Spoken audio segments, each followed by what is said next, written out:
Is he a call?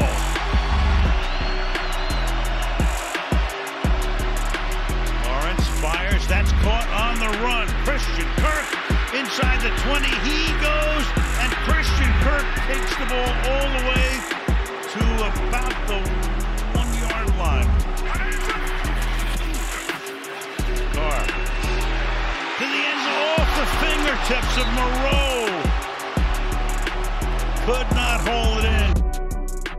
Ooh, Foster Moreau dropped what could have been the game-tying touchdown. Or who knows, maybe the Saints would have gone for 2.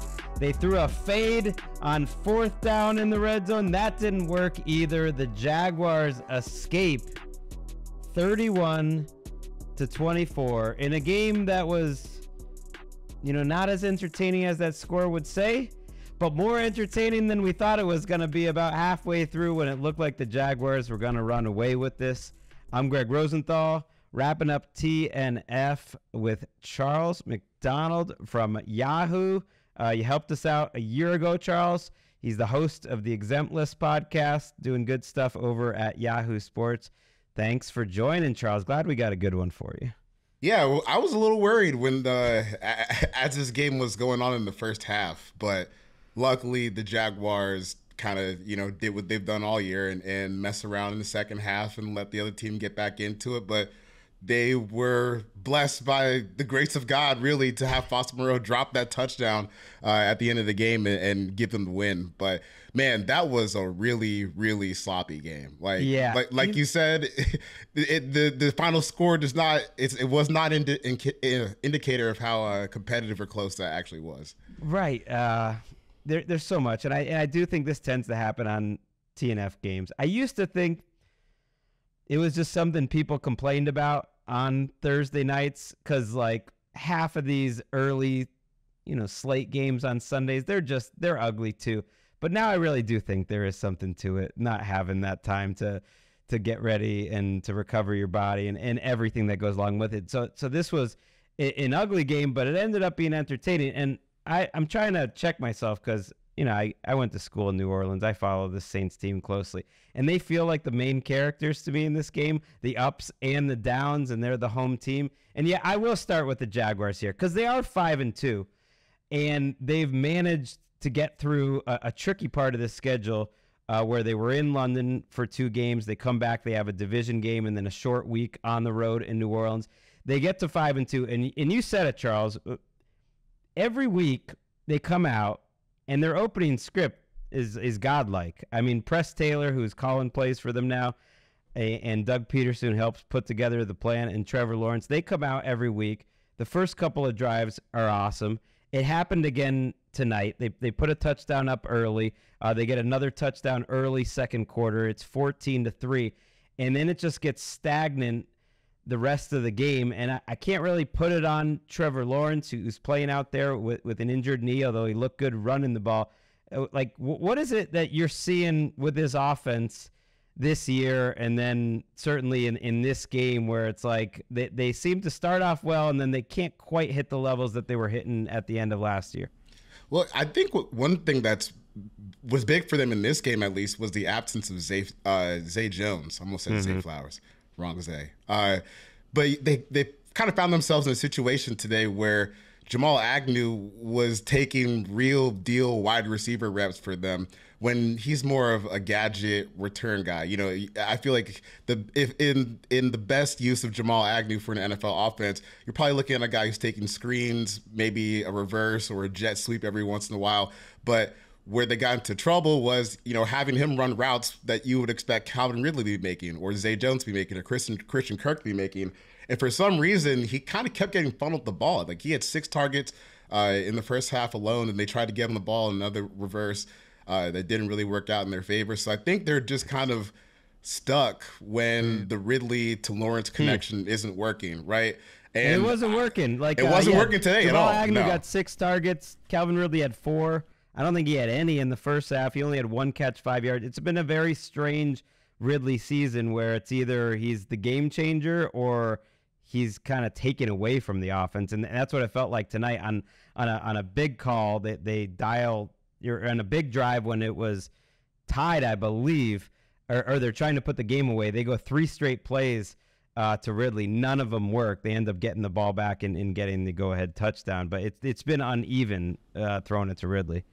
Yeah, I think when you look at the whole offense, it's really they're kind of incomplete when you look at the sum of their talent. I think having Trevor Lawrence, it is a huge blessing for the Jaguars. We even saw it tonight coming off of a knee injury. He still picked up a handful of clutch first downs on his own when things weren't open downfield. So he's kind of gotten to a place in his career, I think, where he can elevate the talent around him. And luckily they play, the NFC South and the AFC South this year, so that should be a good amount of wins for them. But I think when you look at where they're trying to be, which is at the top of the AFC, they're not quite there yet, like with the Bills or the Dolphins or the Chiefs. But they're coming. I think they're another offseason away.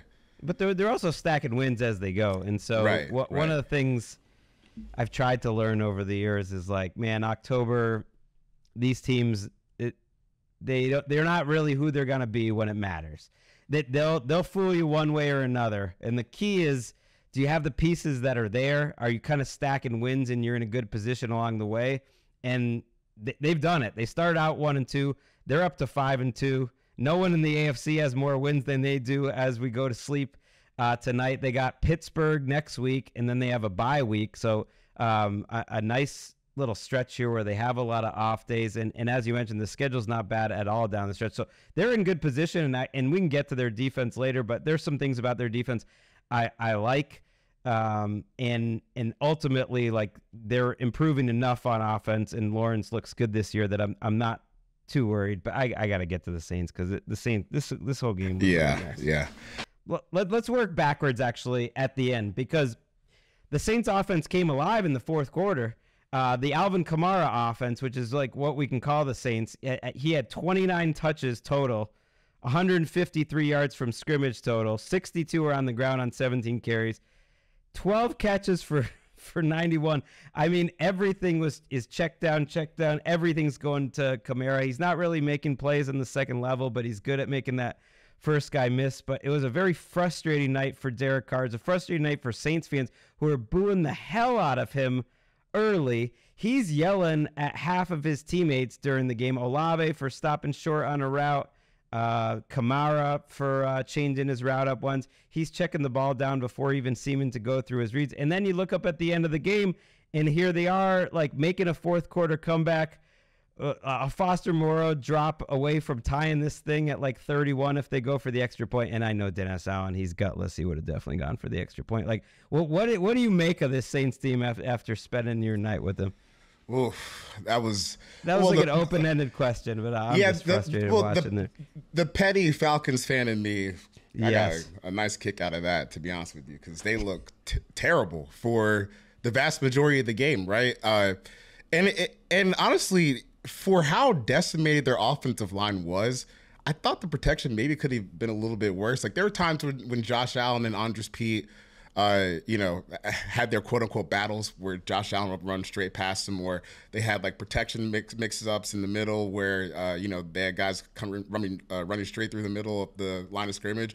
But it's just so constipated. They don't really have anything to get. It's the best way that I can describe it, right? It's a good word for it. Because Derek Carr, the most explosive playmaker they have, Chris Olave, Derek Carr has no rapport with him right now. And, Olave dropped the pass today too as well. So you look at that, the decline of Michael Thomas to where he's at right now, it kind of turns into an offense where all you have is Alvin Kamara and trying to spam the ball to him. So is Alvin Kamara going to catch 100 passes this year?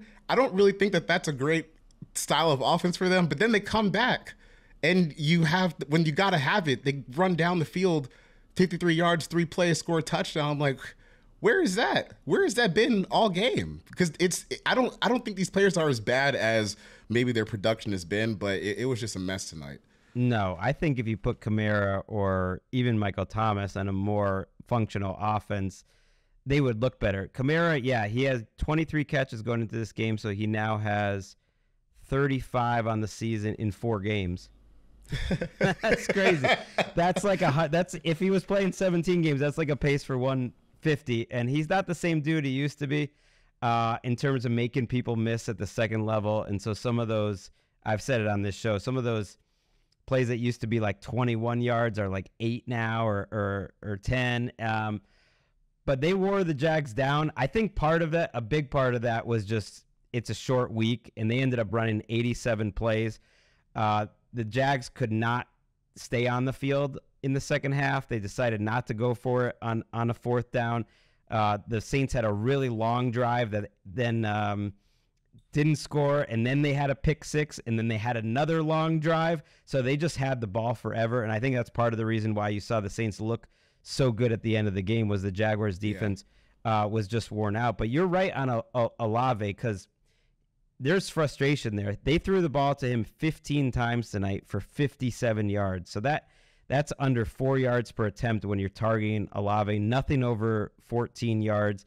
There was frustration, there's drops, and then especially early in the game, there was just straight up misses by Derek Carr. So he's combining to me like a guy who plays it very safe, kind of checking down before he even looks down the field. That's why I love Thursday nights. You can watch the prime vision and kind of see the field, and he's just hitting that Kamara, throwing the flat before he even takes any time. But when he is trying to go deeper down the field, it just seems like things are off. So it's a lot of the same, just kind of drop back and throw it. Not a lot of creativity. Like Saints fans are done with Pete Carmichael, and they're wondering if Derek Carr is better than Andy Dalton was a year ago.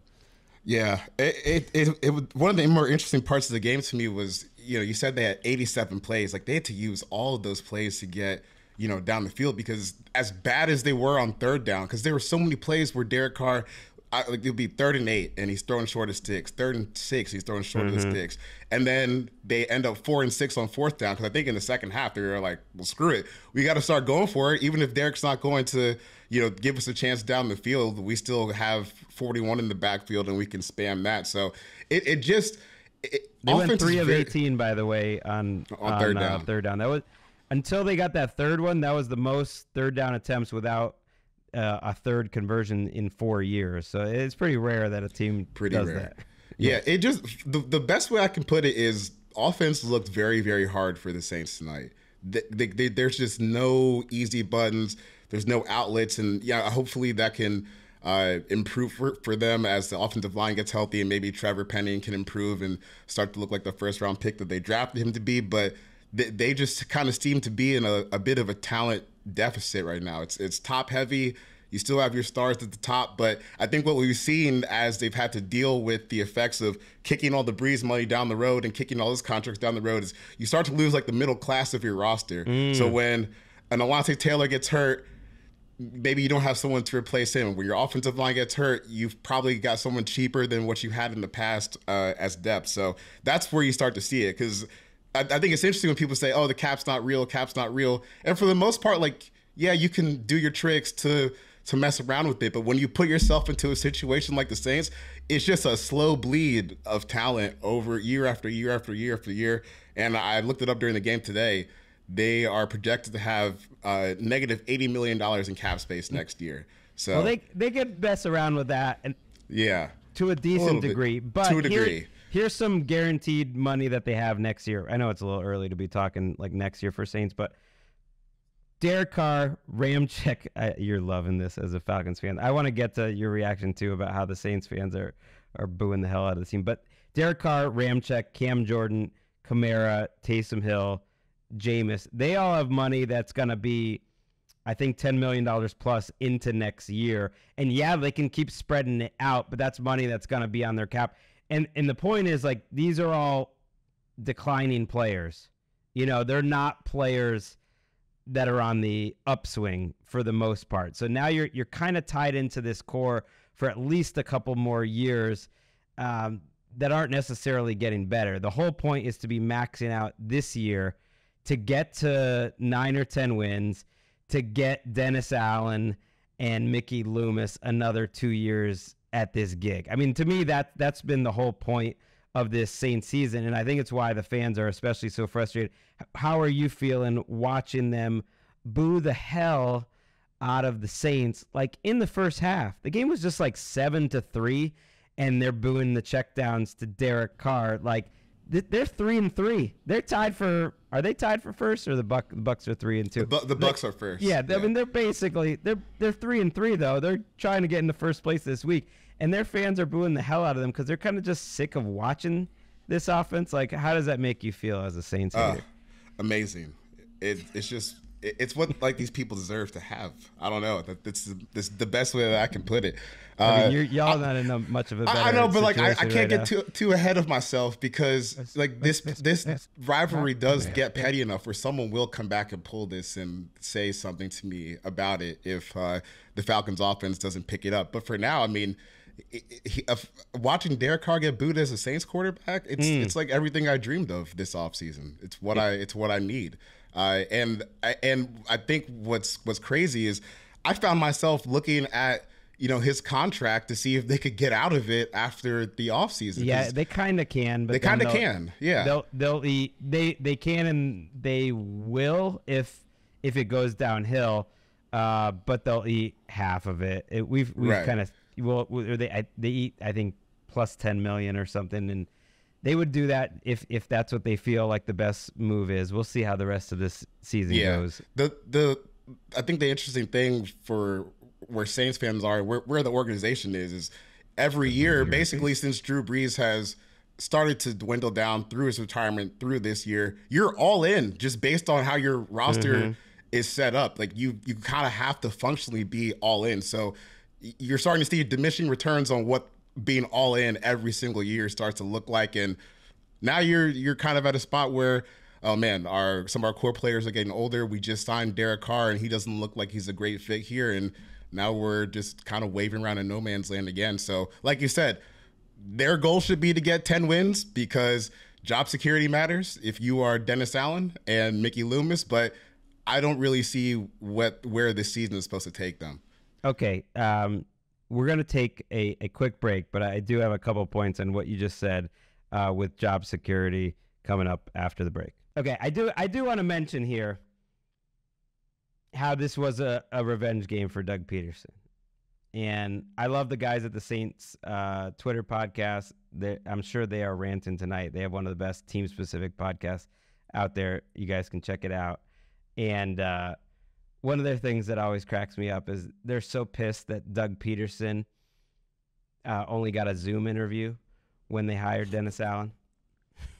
That like they didn't want to fly that, Doug Peterson, who had won a Super Bowl with the Eagles, down to New Orleans. They're just gonna cheap out. We're gonna interview you on Zoom because we know we got this guy in-house, Dennis Allen, who's now 18-42 as a head coach in the NFL, and we kind of know we're gonna hire him.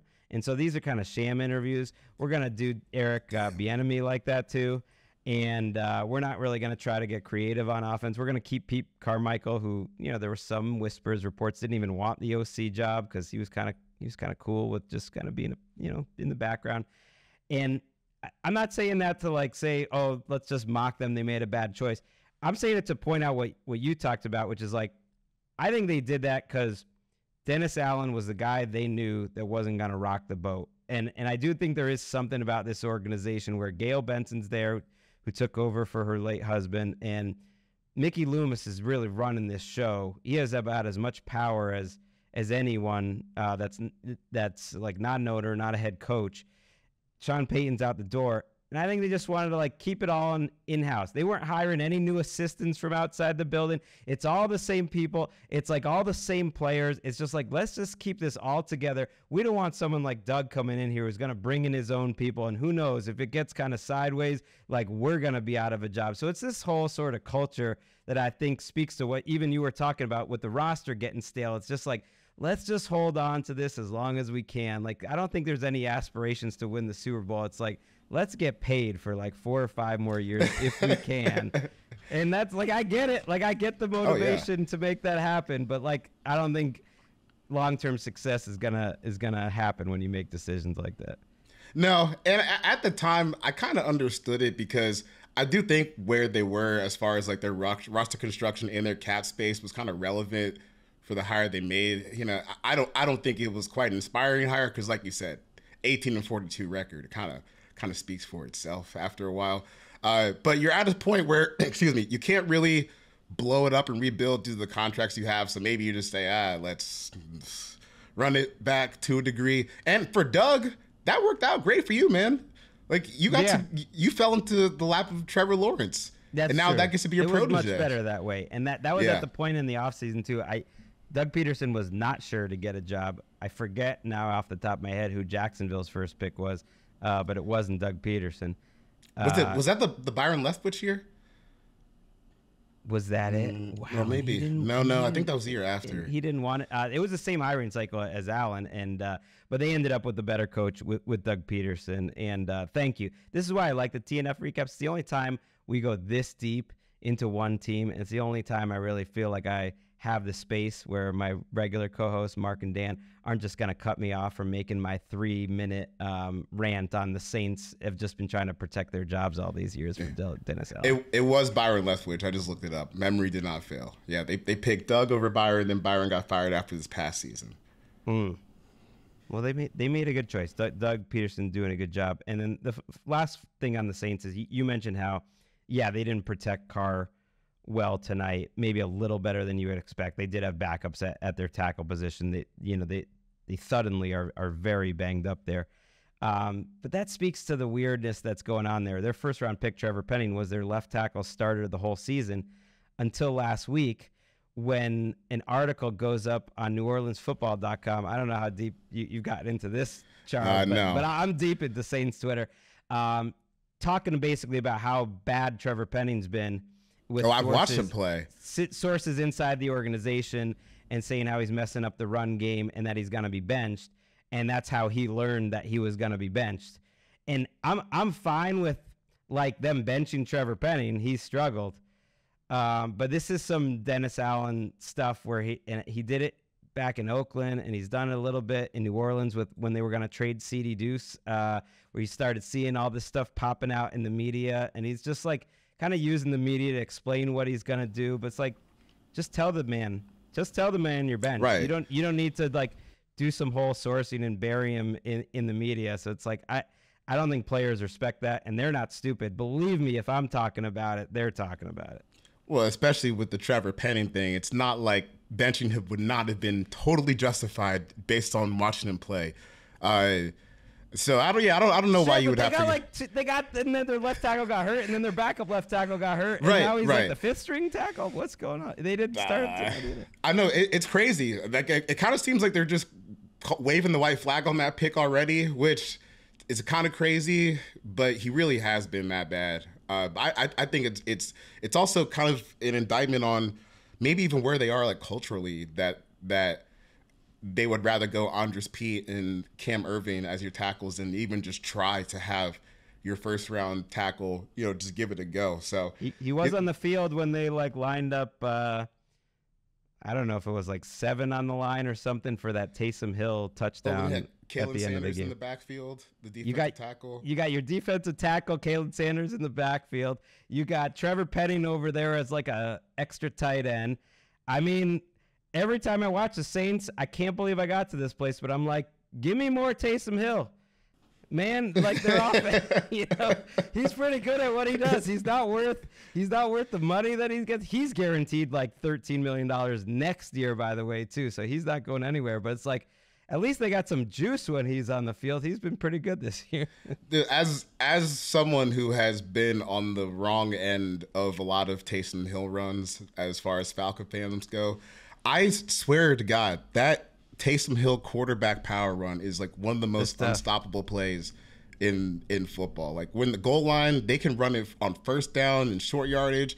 Unfortunately, that's not a play you can run every single down. But as a nice little change up, it's become kind of a crutch for their offense at times. And maybe he was worth that contract that they gave him a few years ago. I don't think so. But he's actually turning so. into like a decent tight end. He went 4 for 50 tonight. Like you see him out there actually running some real routes because I'm watching the Next Gen Stats feed, and like he's lined up as a wide receiver. I don't know how many snaps. It seemed like quite a bit of snaps. It's kind of crazy, but it just goes to show like They're a wild organization. I love having them in the NFL because there's no other team that's trading multiple first-round picks and trading up for Trevor Penny and trading multiple first-round picks for Chris Olave. They just do whatever the hell they want. Give this contract to Taysom Hill. They don't care. It's fun. It's definitely fun to watch because I respect it to a degree, just the never tank philosophy. Yeah. Like we're not bottoming out. We're going for it.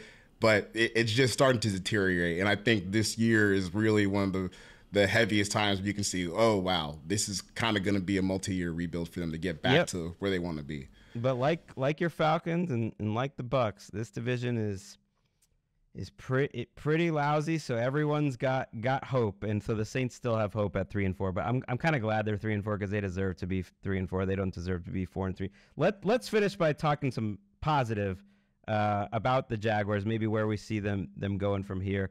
I've been really impressed this year with Foye Oluokun. He's the one who got the pick 6 here. And Darius Williams, who really struggled last year on the outside. He came over from the Rams, winning the Super Bowl there, where he was a great story. Really struggled a year ago. And this year has been making a lot of good plays on the football. And I believe he's the one that tipped up that pass that ended up being taken back in by Oluokun. And I'm just seeing a lot of players that are a little more comfortable in this Mike Caldwell scheme in their second year. And they came into tonight leading the league in turnovers. They forced one tonight. They were without their best cornerback. Still look pretty good out there for the most part. Like, just tell me what you see and kind of what stands out with this defense this year. The run defense is so good. Like, they just pummel people up front. I thought one of the most impressive sequences that they had was when they got down to the goal line and they gave up the first down. And it was like the 16-play drive where Taysom Hill scored on the 4th down, but they stuffed them on 1st and goal, 2nd and goal, 3rd and goal before they gave it up on 4th down. That stuff was so impressive to me. And I think we just watched how they beat up on the Saints O-line throughout the night. It's like, man, if they can just get something out of Trayvon Walker. Because Josh Allen's here this year. If they can just get something out of Trayvon Walker, like that defense could really, really ascend. Because they have the run defense, like you said. When Tyson Campbell gets back, I think that secondary is looking pretty good, especially with the development of Andre Sisco on the back end. If you can just get another pass rusher to pair with that run defense and the development of linebackers, like that defense is going to be just a pain when it gets to the playoffs. Yeah, and Trayvon Walker does contribute in the running game. He's a good run defender, and they're tough to push. They've actually gotten healthier. I think Devon Hamilton, was he back? He's coming back soon. He's a backer is coming back soon. Yeah. And if they're somewhat balanced, they got to get their offense to improve. But this was one of those games where it was like they were -2 in turnovers in the first half, and they went into halftime up 17-6. Despite the Saints, I'm counting it now, got 7 possessions in the first half. And so, and the Jaguars only held them to 6. So I look at that stuff. Then they hold them to a field goal. Then they get the pick 6. So at that point in the game, we're into the 4th quarter now. The defense has already been on the field for 9 or 10 possessions. They've actually scored more points with that pick 6 than they've given up. At that point, it's totally on the Jaguars offense that the game isn't just over. And if the Jaguars offense didn't go 3 plays, 4 plays, then first down and punt and downs, and then first down and punt in the second half, like this score would have been different, and we would have been talking about the Jaguars. Like, we wouldn't be looking at a 24 spot that New Orleans put up. So it's one of those things you got to watch the whole game to get the whole story. Because to me, the Jaguars' offense, for the most part, let them down. After that first quarter surge, and the defense won them this game. Yeah, this was a defensive-led performance for sure. I would find this performance a little concerning if I was a Jaguars fan, because like you've made it to the playoffs, you've had a signature moment by coming back from the Chargers and even playing well against the Chiefs for the most part in that divisional game. So now you kind of want a little bit more. And to me, like a performance like that, when we're stuck in park for like 2 quarters at a time, that's a little concerning. Every game, though, this year. That was against the Bills. That was against the Colts last week, actually. Even against the Falcons in the second half. They weren't really moving the ball. Even the Chiefs game, which they didn't win, but they were kind of stuck there the whole time. It's been consistent like this. It's a little concerning. But when they got the ball, I got to say, for some reason, I just was like, the Saints are going to mess this up one way or another. Like, even when it was tied, I was like, I don't know how the Saints are going to lose this, but they're going to lose it. And to the Jaguars' credit, they get the ball back after punting it. 3:45 left after a terrible punt on the Saints' 46. Second play of that drive, Christian Kirk just made Honey Badger look slow. Kind of hurt my heart because I'm a big Honey Badger fan. But yeah, that was tough. I never seen Christian Kirk look so good. So give them some credit for, their best two players on offense for the most part is Lawrence and Etienne, but Kirk's probably third right now, and Kirk made a big-time play there, 44 yards to go win the game. Yeah, that was like a pour one out for Honey Badger moment because he got dusted, and it was one of those moments where Christian Kirk, you could see he was accelerating away, and Honey Badger just kind of stayed at the same speed. And I was like, oh no, it ain't quite 2018 anymore, but. I think that's kind of where the Saints are going to exist though for the next few years. Right. Not where the Jaguars are though, because it's a young good roster that you can still add pieces to. No, and they'll have decisions to make. Josh Allen is having a crazy good contract year, so they might have to use the tag with him. But Calvin Ridley's a free agent too, so there's a lot coming up. But they don't have to worry about that. They got a chance to do things this year in this AFC. They are the favorites in the AFC South. You're one of my favorites, Charles. I appreciate you. Exempless Podcast. What's up? And you're still writing the 4 verts on Yahoo.com. You're still doing the good thing. One of my favorite columns out there, and writing some other stuff during the week. Yeah, going to Philly this week for the Dolphins-Eagles game. So dang. Really excited about that. All right. Well, I root for the Eagles there. I locked them up. We do our locks of the week every week. It's a competition. I wanted to take the Jags. I said it, and then Lawrence's injury freaked me out. I didn't want to have to wait until game time, so I got off the Jags. So Eagles better come through with me. For me. Who you got in that game? Eagles, they just signed Julio. Oh, okay. That's Charles. Still thinking not just about the Super Bowl, but the following year when I was with you. I was in Philadelphia. For some reason, I liked that Falcons team because I wanted them to get some redemption. I think they had a chance to win the Super Bowl that next year. People don't remember that. They were so close. And Matt Ryan sailed that. That what we almost had that Julio. year? What? You know what we almost had that year was Falcons Saints NFC title game because that was the Stephon Diggs catch last year too.